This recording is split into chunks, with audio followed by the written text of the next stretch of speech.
Kata ikhlas, ya dia bentuk masdar dari akhlaso yukhlisu ikhlason. Jadi ini artinya bersih, murni, jernih. Tapi kalau ikhlas ini beda dengan sofa. Kalau sofa itu bersih yang memang aslinya bersih. Jadi misalnya ada air putih, bersih, jernih, itu namanya sofa. Tapi kok air ini sudah tercampur apa? Kemudian kita pisahkan campurannya dan dia kembali bersih, itu ikhlas namanya. Jadi itu bedanya ikhlas dengan bersih biasa. Jadi semula dia terkotori, tapi terus kita bersihkan. Setelah kita bersihkan, dia statusnya ikhlas. Tapi kalau yang murni asli belum terkena apa-apa, itu namanya sofa. Bahasa Arabnya begitu. Nah ini, jadi kata dasar ikhlas itu berarti maknanya adalah bersih, jernih, setelah sebelumnya dia terkontaminasi atau terkotori. Baik, jadi ini harafiahnya itu. Oleh karena itu nanti definisinya para ulama ya seputar itu. Termasuk ketika ikhlas ini dikaitkan dengan bersihnya hati. Jadi berarti nanti kalau pakai definisi kata-kata tadi, ikhlas itu berarti bersihnya hati dari apapun selain Allah. Kok ada yang selain Allah masuk dalam batin kita? Nah, saatnya kita bersihkan. Setelah bersih, disitulah maka namanya ikhlas. Ini nanti bisa kalian pakai sebagai argumen kenapa sih surat Al-Ikhlas itu tidak ada satupun kata-kata ikhlasnya tapi disebut Al-Ikhlas. Karena dalam surat Al-Ikhlas itu sangat ditegaskan kebersihan jiwa kita dari apapun selain Allah. Jadi Qul huwallahu ahad, Allahus somad. Allah lah satu-satunya tempat bergantung. Jadi makanya suratnya disebut surat Al-Ikhlas. Fokus hanya pada Allah saja yang ada. Meskipun kalau dalam bahasa Indonesia kan ikhlas itu kemudian agak geser maknanya. Ikhlas itu artinya merelakan, melepaskan, itu ikhlas. Jadi kalau misalnya barangmu hilang, sepedamu hilang, terus orang bilang ikhlaskan saja. Nah ini kalau dalam bahasa Indonesia ya tidak apa-apa. Makna itu kan sesuai yang disepakati. Jadi kalau di Indonesia kata ikhlas agak berbeda konotasinya. Makanya kalau ada yang tanya, orang bilang mari kita ikhlas, ini ikhlas versi bahasa Indonesia atau versi bahasa Arab? Kalau versi bahasa Arab hubungannya dengan jernihnya jiwa. Kalau versi bahasa Indonesia hubungannya dengan merelakan. Kalau kamu punya sesuatu diambil orang, relakan saja. Kalau kamu dapat apa kok terus hilang, relakan saja. Itu ikhlas versi Indonesia. Tidak salah, memang nanti bisa dihubungkan dengan itu, meskipun intinya tidak itu. Baik, nah di situ saya bawakan kemudian definisi istilahnya yang disepakati. Yang pertama dari Imam Ghazali, yang kedua dari Imam Qushairi yang menulis Risalah Qushairiyah. Dan definisi ini mungkin yang sering teman-teman dengar. Jadi kata Imam Ghazali, ikhlas itu adalah apa yang ada dalam tujuan amal murni untuk mendekatkan diri pada Allah saja. Jadi ikhlas itu tujuan. Kita melakukan sesuatu yang tujuannya Allah saja, tidak ada yang lain, tidak ada keuntungan apapun yang kita inginkan selain ridhonya Allah saja, itulah ikhlas. Nah, Imam Qusairi juga mendefinisikan dengan kalimat yang mirip saja. Ikhlas itu penunggalan al-haq dalam mengarahkan semua orientasi ketaatan untuk mendekatkan diri hanya kepada Allah semata. Maksudnya sama, tujuannya Allah saja. Ada banyak definisi para ulama, tidak saya bawa semua. Intinya maksudnya sama. Jadi kita beramal, berorientasi dalam beragama itu hanya Allah saja. Jadi memang tujuan kita Allah saja. Kok ada tujuan? Lah berarti tidak mikir dunia sama sekali. Dunia difikirkan, diolah, dikelola, kita hidup di dalamnya dalam rangka menuju Allah.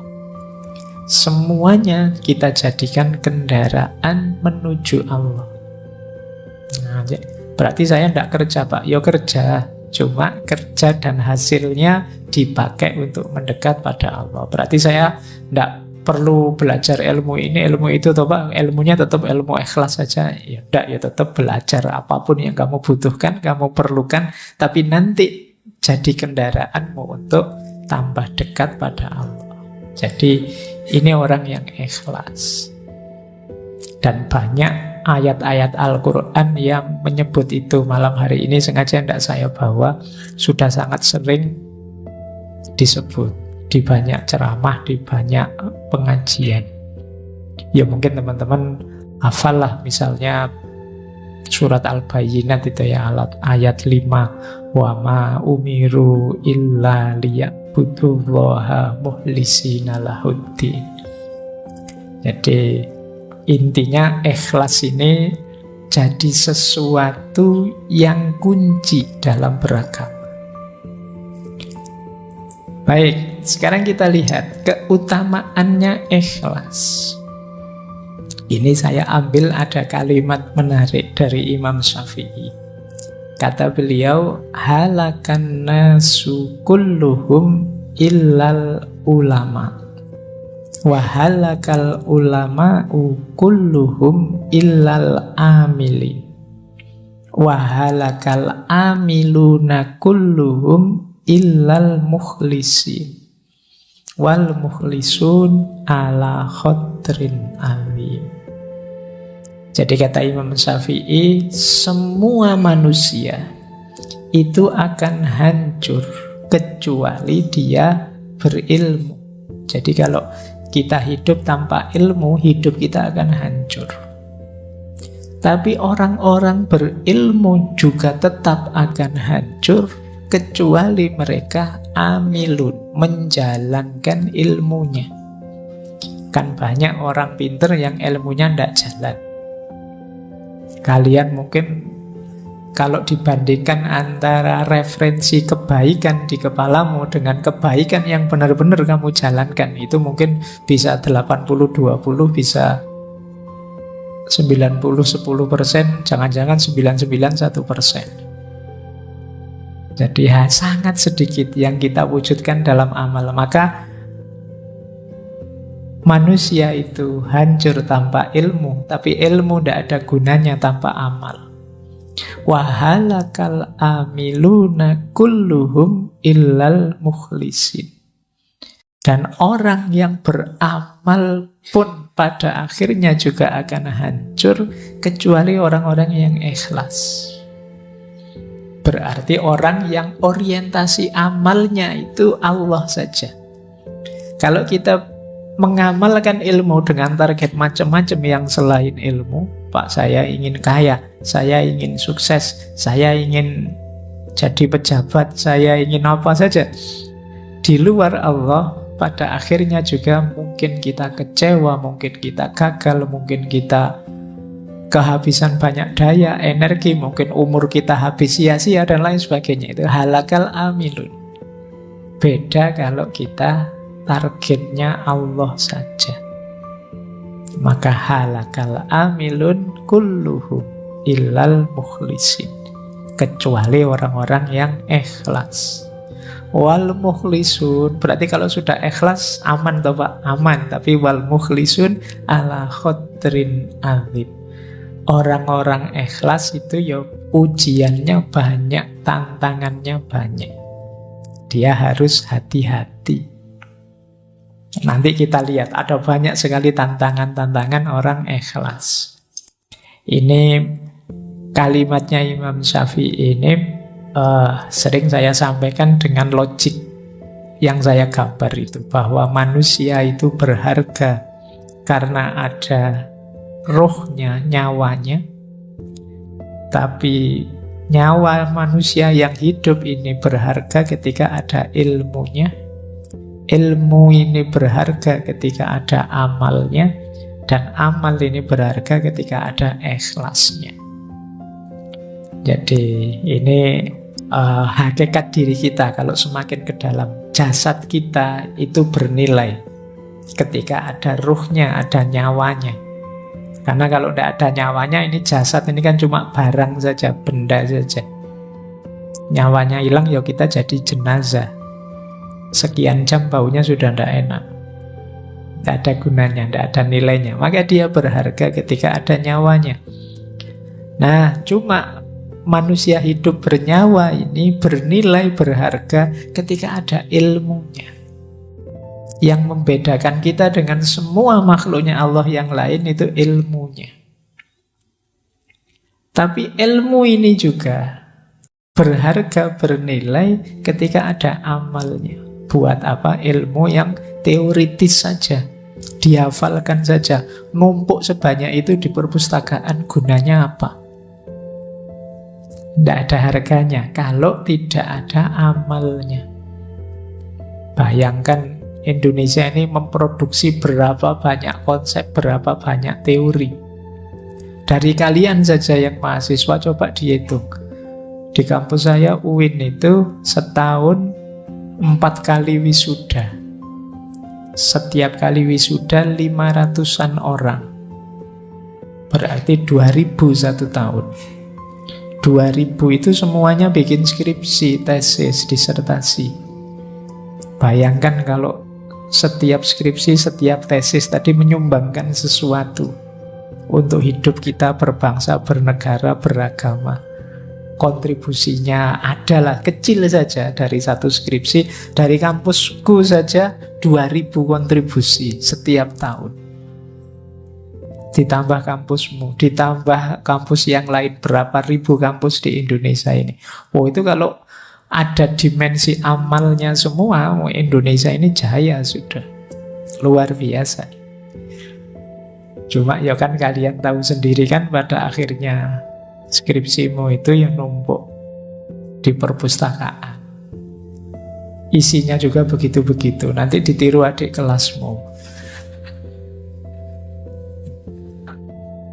Ya sekarang ada Turnitin, tidak bisa jiplak. Tapi kan ya kamu sudah pinter ganti kalimat. Apalagi saya kemarin ada yang cerita itu ada trik-triknya Pak biar tidak terdetek oleh Turnitin. Ya wis, pintermu memang di situ.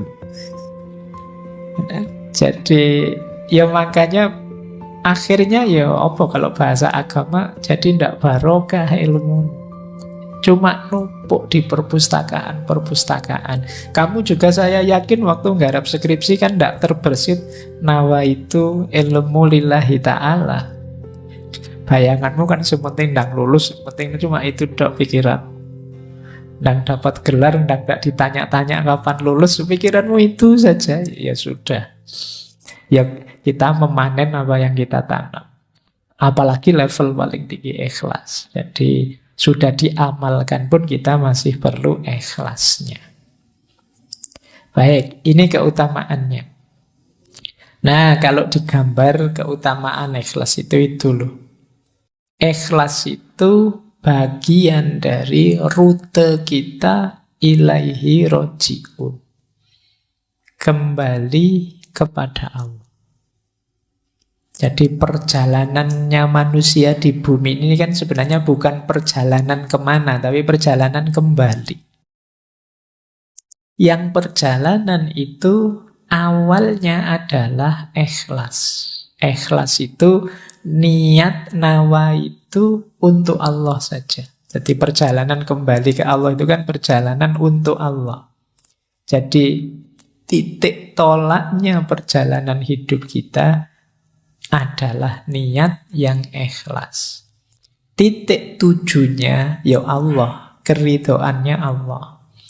Jalannya, isinya amal soleh. Jadi amal yang ikhlas menuju ridhonya Allah. Ini mode hidup ideal kalau dalam Islam. Baik, jadi inilah gambaran keutamaannya ikhlas. Kita lihat sekarang komponennya. Kelihatannya sederhana, cuma lillahi ta'ala. Tapi ya implementasinya tidak sesederhana definisinya.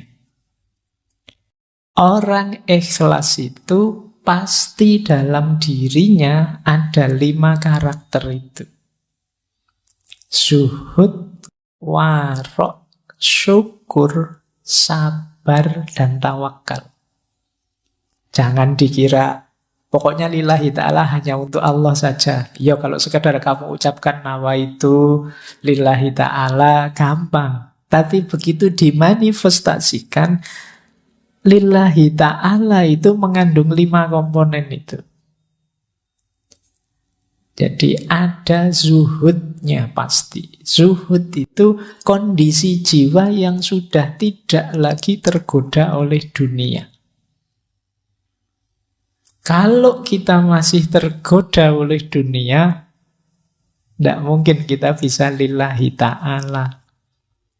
Pikiran kita mesti masih macam-macam.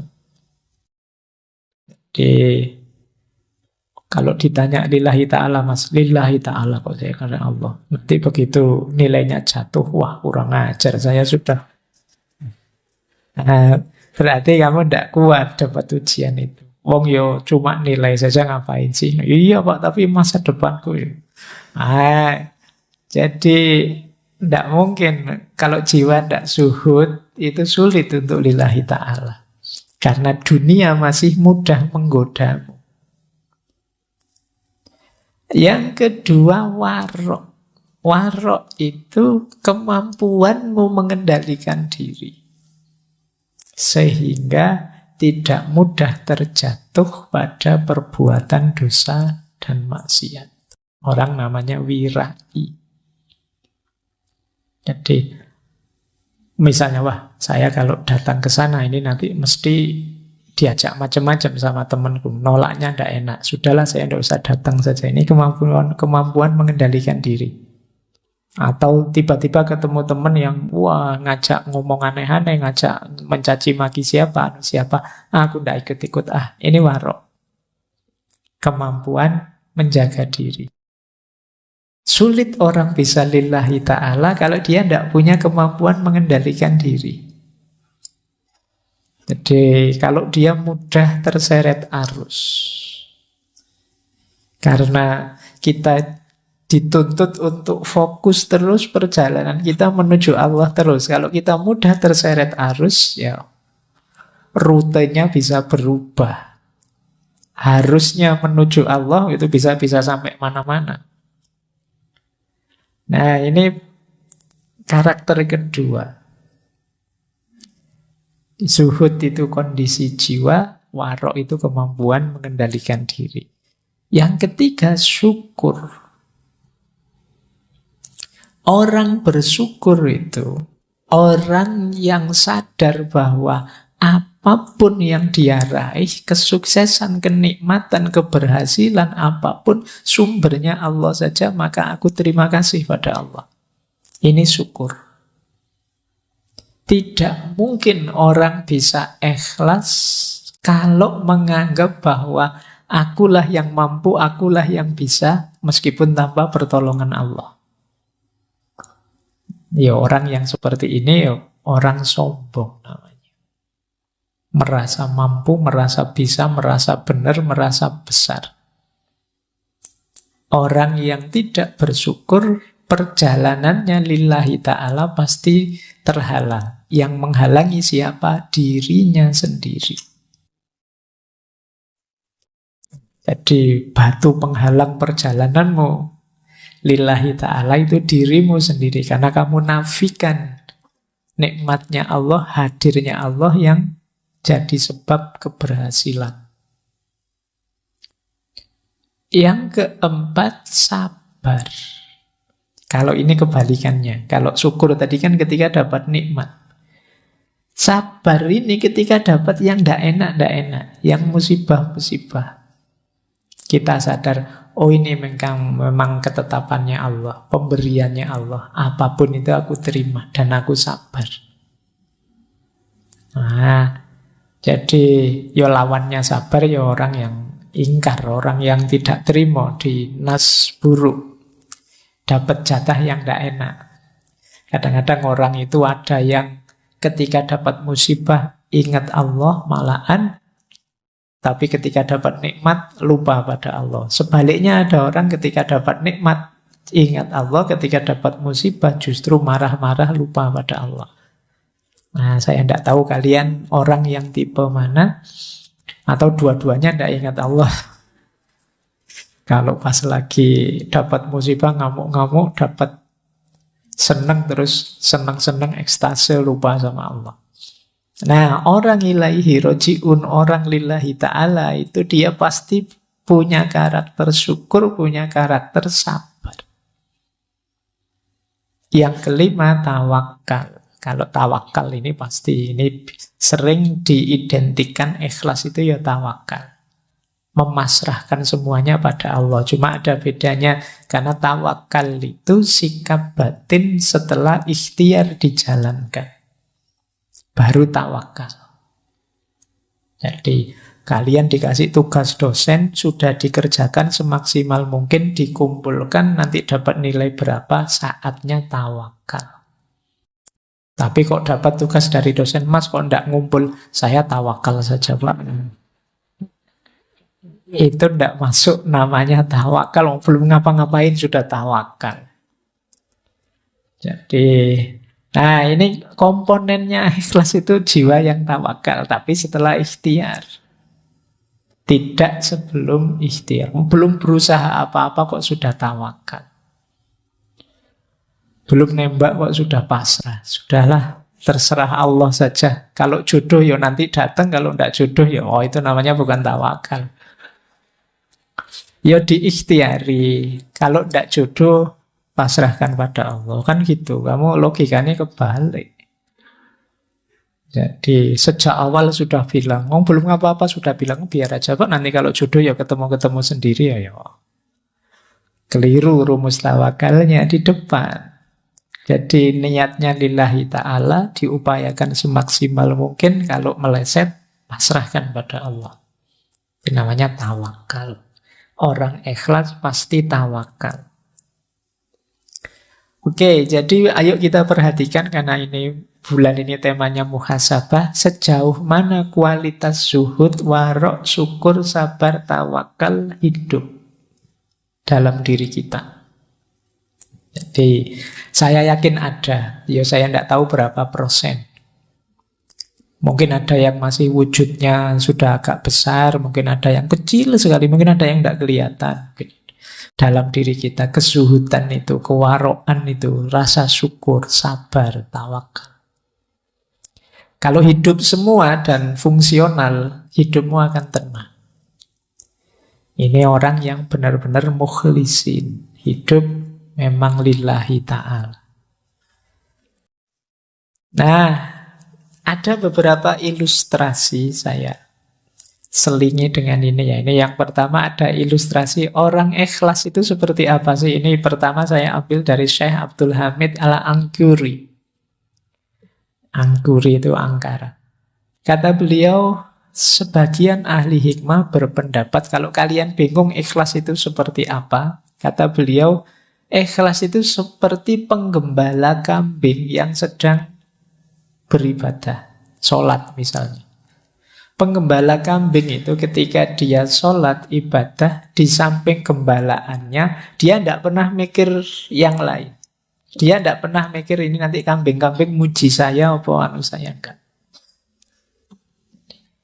Jadi lawannya ikhlas itu kan riya.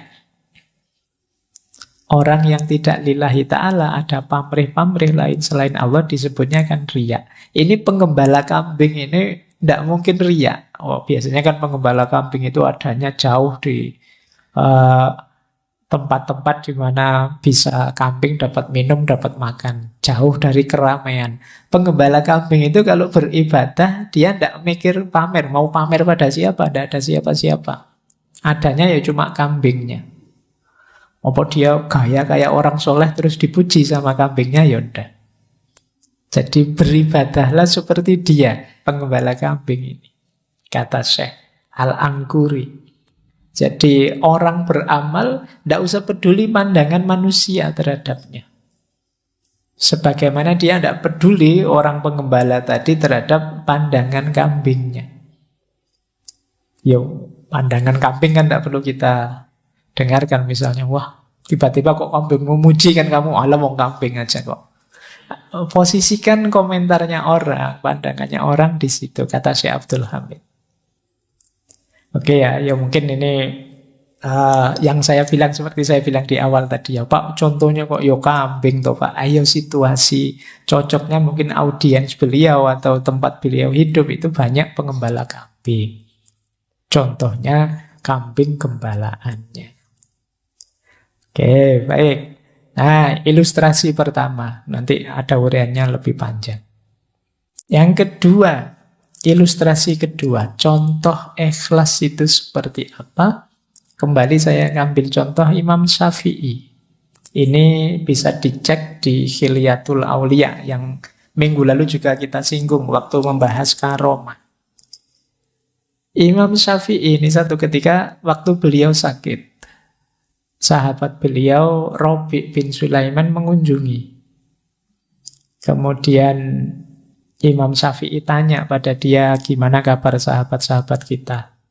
Terus berpesan pada Rabi' bin Sulaiman, wahai anakku, sesungguhnya aku ingin bahwasanya manusia mempelajari kitab-kitabku tetapi tidak dinisbatkan kepadaku sedikit pun.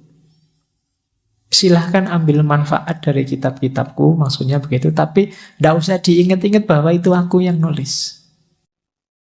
Jadi beliau tidak ingin dapat pujian. Nanti sahabatnya yang lain juga, aku ingin bahwasannya, kata Imam Syafi'i ya, kata pada Harmalah, aku ingin bahwasannya setiap ilmu yang kuajarkan kepada manusia, aku diberi pahala oleh Allah tentu saja, dan mereka tidak perlu memujiku. Jadi aku tidak ingin pujian, aku tidak ingin juga dikenal sebagai orang pintar yang nulis kitab ini, yang tidak butuh itu beliau. Jadi memang inginnya ya kemaslahatan umat, menyedekahkan ilmunya, sisanya hanya untuk Allah saja. Bandingkan dengan kalian hari ini, baru ngerti sesuatu sak paragraf saja itu pun postingannya orang, kamu cuma nge-share saja, kamu merasa kayak yang bikin autornya. Padahal kamu nyuplek pandangannya orang, bawahnya kamu tulis besar-besar namamu sendiri. Biar dikenal bahwa aku ini arif, bijak, bijaksana, dan seterusnya. Nah, itu menunjukkan kamu tidak ikhlas. Kamu ingin dikenang sebagai orang hebat, orang pinter, orang, bandingkan dengan Imam Syafi'i ini. Imam Syafi'i yang karyanya disebut-sebut sampai hari ini, manfaat ilmunya dipakai oleh banyak orang sampai hari ini, beliau berpesan, alhamdulillah kalau nanti banyak yang mengambil manfaat dari karya-karyaku, tapi aku lebih bahagia kalau tidak perlu disebut-sebut namaku. Tidak perlu dinisbatkan kepadaku. Nah, ini namanya orang ikhlas. Jadi ilustrasi pertama tadi seperti penggembala kambing. Ilustrasi kedua seperti yang dicontohkan oleh Imam Syafi'i. Bagaimana mental ikhlas itu. Oke ya, sekarang masuk ke teorinya. Yang pertama, teori pertama tentang tingkatan ikhlas. Ini saya ambil dari syarahnya kitab Hikam. Ini saya ambil dari Minahul Qudsiyah. Ini syarah dari Syekh As-Sarqawi terhadap kitab hikamnya Syekh Ibnu Athaillah. Orang ikhlas itu ada 3 level. Level awam yaitu ikhlasul ibad, ikhlasnya ahli ibadah. Ada jenis khawas, ini ikhlasul muhibbin. Dan ada istimewa, khawasul khawas, ikhlasul arifin. Jadi level ibad ini level ahli ibadah. Ini pun sudah luar biasa. Ikhlasul ibad itu ketika orang beribadah pada Allah tidak riya sama sekali, tujuannya memang Allah saja, ingin dapat pahala, ingin selamat dari siksa.